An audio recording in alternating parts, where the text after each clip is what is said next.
Halo, Assalamualaikum warahmatullahi wabarakatuh. Selamat datang kembali di channel JPSA. Terima kasih untuk teman-teman semua yang selalu menantikan video terbaru, update terbaru dari channel JPSA. Saya ucapkan ribuan terima kasih ya.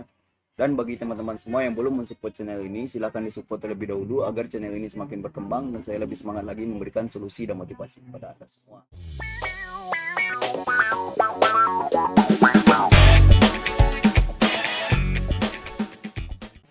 Bahaya pinjaman online dan risiko jika tidak bayar pinjaman online.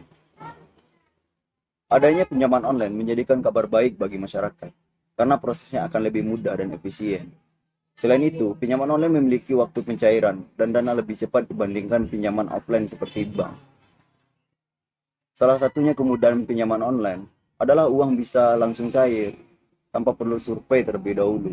Di balik kemudahan tersebut, rupanya ada risiko sangat besar yang harus ditanggung nasabah. Anda wajib mengetahui bahaya pinjaman online sebelum memutuskan untuk mengajukan pinjaman. Jangan sampai menyesal, karena sudah banyak kasus hukum terkait pinjaman online. Apabila terpaksa harus meminjam uang secara online, kami sarankan untuk mengetahui seluk-beluk perusahaan pinjaman online agar tidak menyesal di kemudian hari. Di Indonesia sendiri, ada banyak sekali perusahaan pinjaman online. Sayangnya baru sedikit perusahaan yang terdaftar dan diawasi oleh OJK.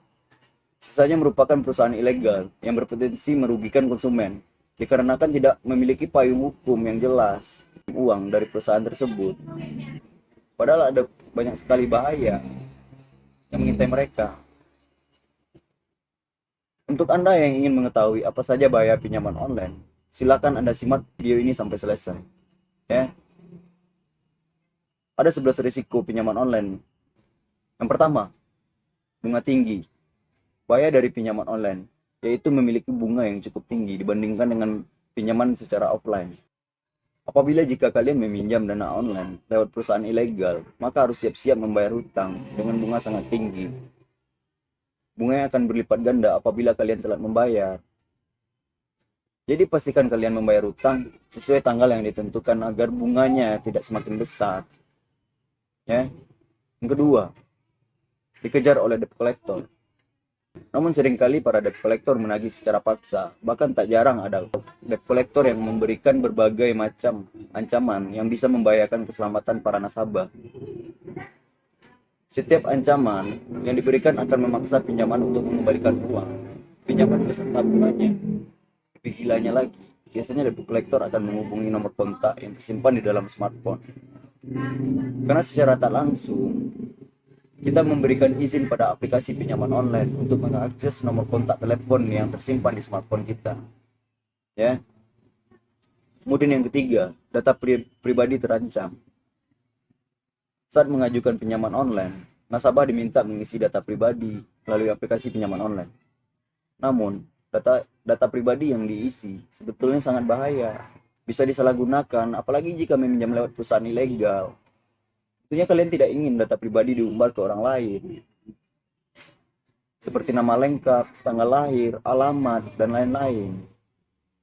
Oleh karena itu, kalian harus hati-hati saat meminjam uang secara online.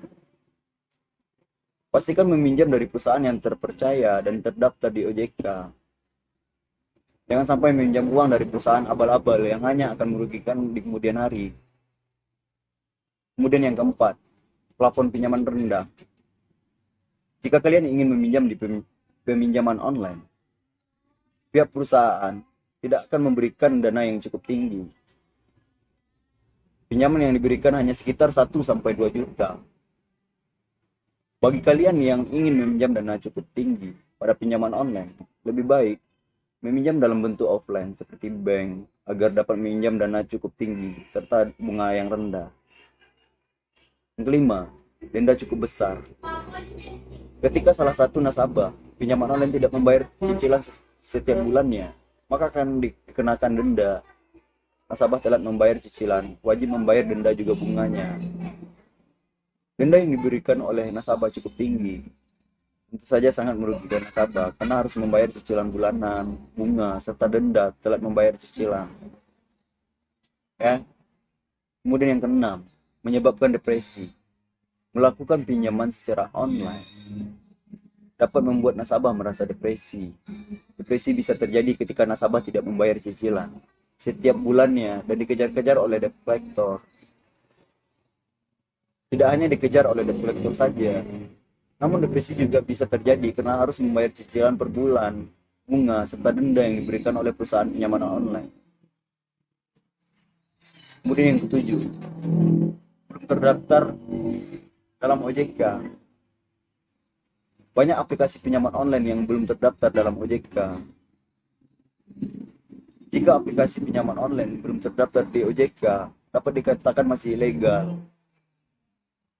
Peminjaman online ilegal sangat membahayakan konsumen, karena total pengembalian dan denda akan tidak terbatas. Selain itu, pinjaman online ilegal tidak dapat alamat kantor yang jelas serta identitas pengurus. Kemudian yang kedelapan, biaya administrasi tidak transparan. Salah satu bahaya pinjaman online adalah biaya administrasi tidak transparan. Alhasil, para nasabah berisiko harus membayar hutang lebih besar dari kesepakatan di awal. Biasanya hal tersebut dikarenakan nasabah harus membayar biaya, denda, keterlambatan, dan denda lainnya yang notabene tidak masuk akal. Yang kesembilan, yang jelas kita akan mendapatkan bunga lebih tinggi dibandingkan meminjam uang di bank. Belum lagi kita telat bayar, maka kita akan mendapatkan denda yang jumlahnya bisa berkali-kali lipat karena ditambah dengan bunga.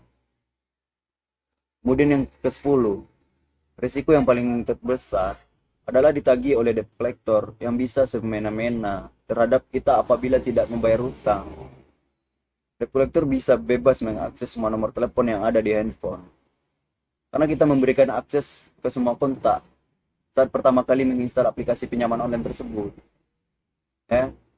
Kemudian yang ke-11, tidak adanya perlindungan konsumen menjadi risiko terbesar apabila meminjam uang secara online melalui aplikasi pinjaman uang ilegal.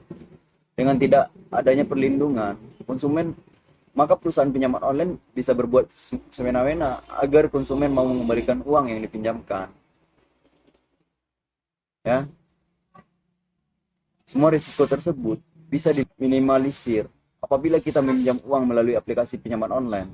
Setelah mengetahui bahaya pinjaman online, sekarang kalian harus hati-hati saat mengajukan pinjaman online. Saya sarankan untuk Anda memilih aplikasi pinjaman online resmi yang terdaftar OJK atau meminjam langsung ke bank yang notabene memiliki payung hukum yang jelas sehingga terhindar dari bahaya pinjaman online tersebut. Mungkin untuk video kali ini cuman itu dulu yang dapat saya sampaikan. Terlebih dan terkurangnya saya mohon maaf. Semoga video ini bermanfaat bagi Anda semua. Saya Jeffrey Esa pamit undur. Wassalamualaikum warahmatullahi wabarakatuh.